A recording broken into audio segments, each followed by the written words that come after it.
Bonjour à tous et bienvenue dans cette vidéo dédiée à l'exploration détaillée du module installation, configuration et dépannage des réseaux.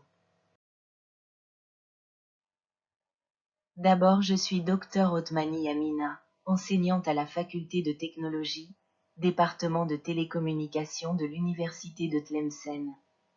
Ce cours est destiné aux étudiants de deuxième année master en télécommunications, option optique.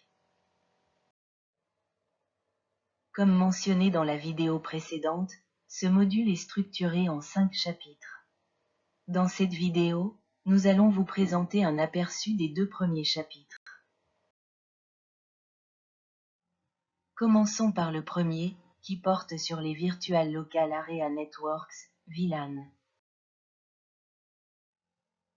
Ce chapitre vise à définir les concepts clés associés aux VLAN et à leurs objectifs. Nous expliquerons les étapes de configuration des VLAN sur des équipements réseau, ainsi que le concept de trunking et son rôle dans le transport de plusieurs VLAN. Nous clarifierons également le concept de VLAN natif et son importance.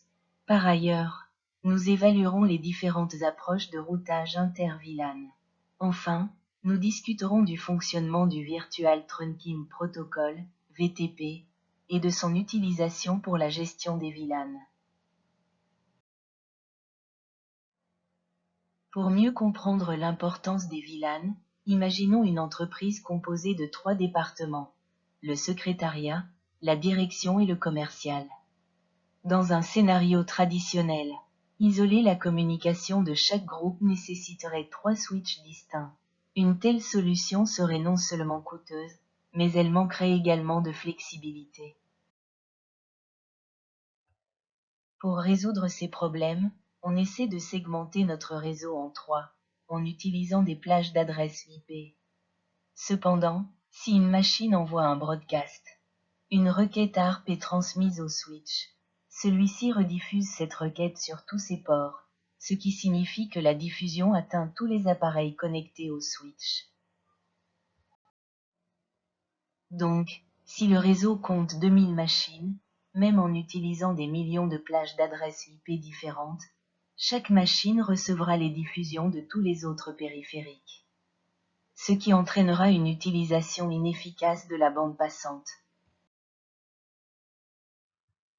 C'est là qu'interviennent les VLAN, Virtual Local Area Networks. Leur objectif principal est de segmenter notre réseau tout en réduisant le domaine de diffusion des broadcasts. Chaque groupe est identifié par un numéro d'identification, VLAN ID, unique. Les appareils qui appartiennent au même VLAN peuvent communiquer directement entre eux. Lorsqu'un appareil envoie une trame, un switch tag cette trame avec le VLAN ID à l'aide d'un protocole. Cela permet au switch de rediriger la trame uniquement vers les appareils du même VLAN, tout en empêchant les autres VLAN de recevoir des broadcasts, ce qui améliore la sécurité et l'efficacité du réseau.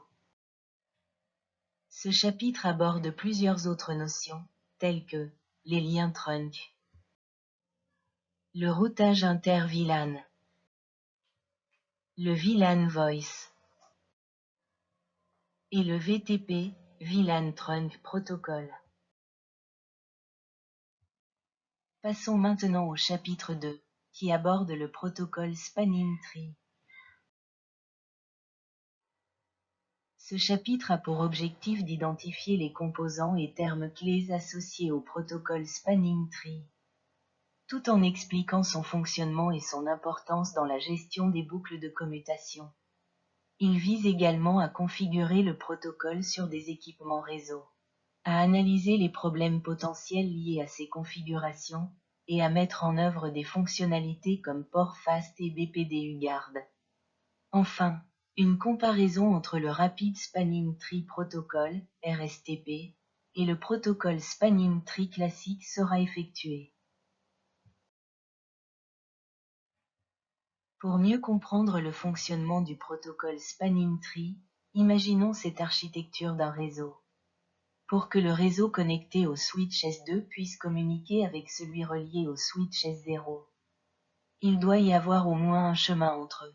Cependant, en cas de panne ou de coupure de ce chemin, la communication serait impossible.